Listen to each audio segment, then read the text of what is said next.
Regulamento Geral do Estatuto da Advocacia e da OAB. Dispõe sobre o Regulamento Geral previsto na Lei 8.906.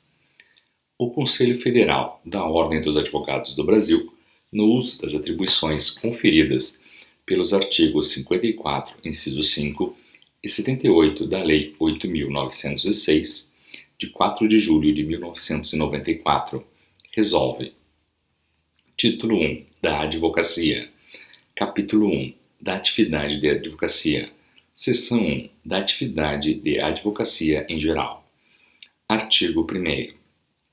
A atividade de advocacia é exercida com observância da Lei 8.906, Estatuto, deste Regulamento Geral, do Código de Ética e Disciplina e dos Provimentos. Artigo 2º. O visto do advogado em atos constitutivos de pessoas jurídicas, indispensável ao registro e arquivamento nos órgãos competentes, deve resultar da efetiva constatação pelo profissional que os examinar de que os respectivos instrumentos preenchem as exigências legais pertinentes. Parágrafo único.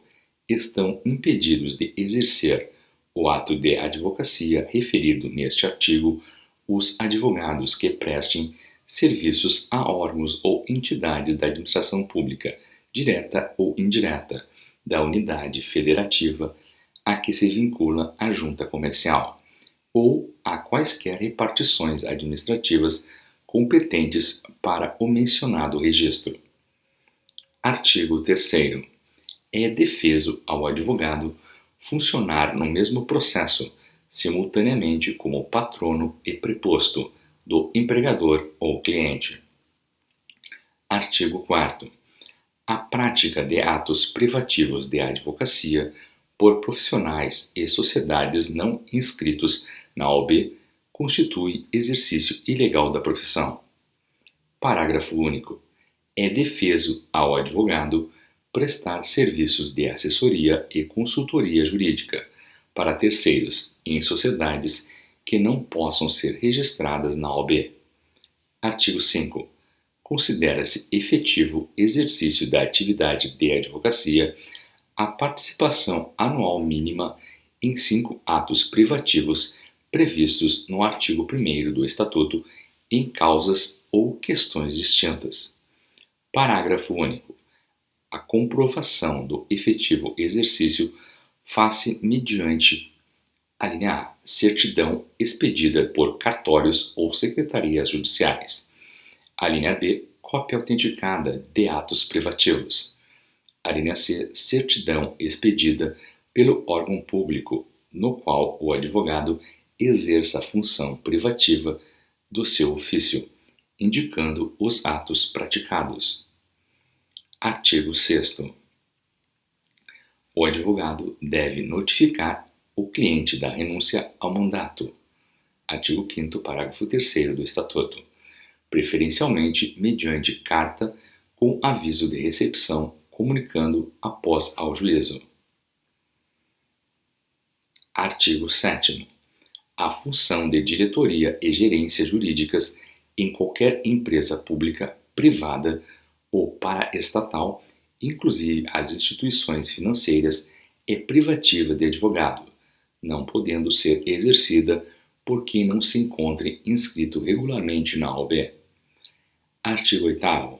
A incompatibilidade prevista no artigo 28, inciso 2 do Estatuto, não se aplica aos advogados que participam dos órgãos nele referidos, na qualidade de titulares ou suplentes, como representantes dos advogados.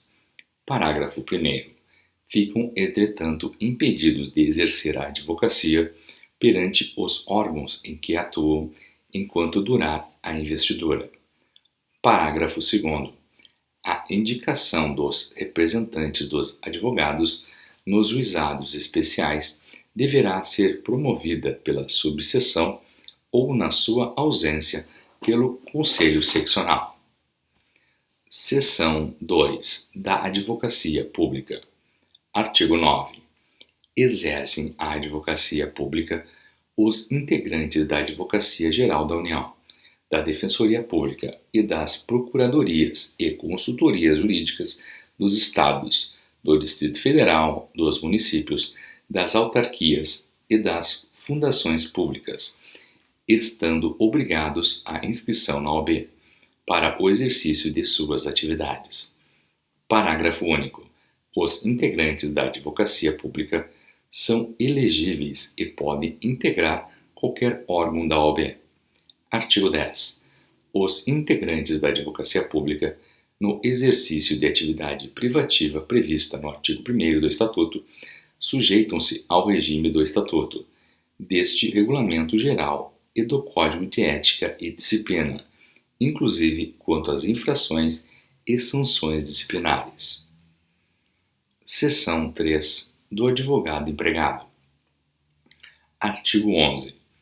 Compete a sindicato de advogados e, na sua falta, à federação ou confederação de advogados, a representação destes nas convenções coletivas celebradas com as entidades sindicais representativas dos empregadores, nos acordos coletivos celebrados com a empresa empregadora e nos dissídios coletivos, perante a Justiça do Trabalho, aplicáveis às relações de trabalho.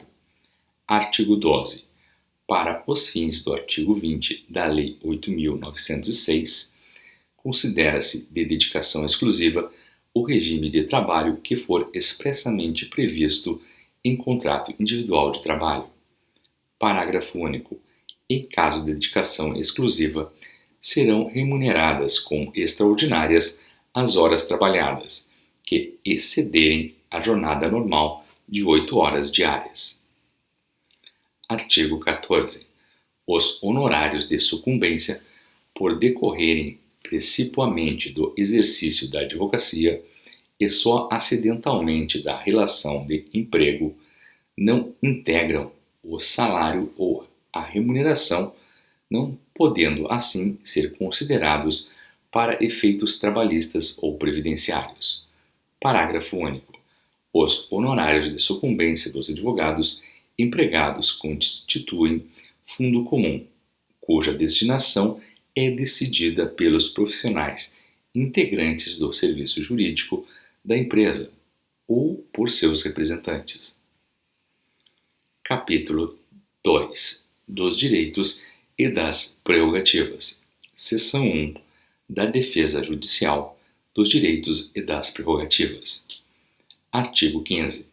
Compete ao presidente do Conselho Federal, do Conselho Seccional ou da subseção, ao tomar conhecimento de fato que possa causar, ou que já causou, violação de direitos ou prerrogativas da profissão, adotar as providências judiciais e extrajudiciais cabíveis para prevenir ou restaurar o império do Estatuto, em sua plenitude, inclusive mediante representação administrativa.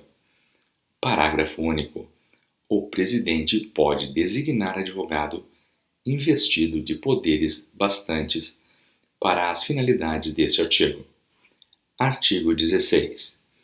Sem prejuízo da atuação de seu defensor, contará o advogado com a assistência de representante da OAB nos inquéritos policiais ou nas ações penais em que figurar como indiciado, acusado ou ofendido, sempre que o fato a ele imputado decorrer do exercício da profissão ou a este vincular-se. Artigo 17. Compete ao presidente do Conselho ou da subseção representar contra o responsável por abuso de autoridade quando configurada hipótese de atentado à garantia legal de exercício profissional, prevista na Lei 4.898, de 9 de dezembro de 1965. Do desagravo público. Artigo 18. O inscrito na OAB, quando ofendido comprovadamente em razão do exercício profissional ou de cargo ou função da OAB, tem direito ao desagravo público promovido pelo Conselho competente, de ofício a seu pedido ou de qualquer pessoa. Parágrafo 1º. O pedido será submetido à diretoria do Conselho competente, que poderá, nos casos de urgência e notoriedade, conceder imediatamente o desagravo ad referendo do órgão competente do Conselho, conforme definido em regimento interno. Parágrafo 2º. Nos demais casos, a diretoria remeterá o pedido de desagravo ao órgão competente para instrução e decisão, podendo o relator, convencendo-se da existência de prova ou indício de ofensa relacionada ao exercício da profissão ou de cargo da OAB, solicitar informações da pessoa ou autoridade ofensora no prazo de 15 dias, sem que isso configure condição para a concessão do desagravo. Parágrafo 3º. O relator pode propor o arquivamento do pedido se a ofensa for pessoal, se não estiver relacionada com exercício profissional ou com as prerrogativas gerais do advogado, ou se configurar crítica de caráter doutrinário, político ou religioso. Parágrafo 4º. Recebidas ou não as informações e convencendo-se da procedência da ofensa, o relator emite o parecer que é submetido ao órgão competente do Conselho conforme definido em regimento interno. Parágrafo 5º. Os desagravos deverão ser decididos no prazo máximo de 60 dias. Parágrafo 6º. Em caso de acolhimento do parecer, é designada a sessão de desagravo, amplamente divulgada, devendo ocorrer no prazo máximo de 30 dias, preferencialmente no local onde a ofensa foi sofrida, ou onde se encontre a autoridade ofensora. Parágrafo 7º. Na sessão de desagravo, o presidente lê a nota a ser publicada na imprensa, encaminhada ao ofensor e às autoridades, e registrada nos assentamentos do inscrito e no Registro Nacional de Violações de Prerrogativas. Parágrafo 8º. Ocorrendo a ofensa no território da subseção a que se vincule o escrito, a sessão de desagravo pode ser promovida pela diretoria ou conselho da subseção, com representação do conselho seccional. Parágrafo 9º. O desagravo público, como instrumento de defesa dos direitos e prerrogativas da advocacia, não depende de concordância do ofendido, que não pode dispensá-lo, devendo ser promovido a critério do Conselho.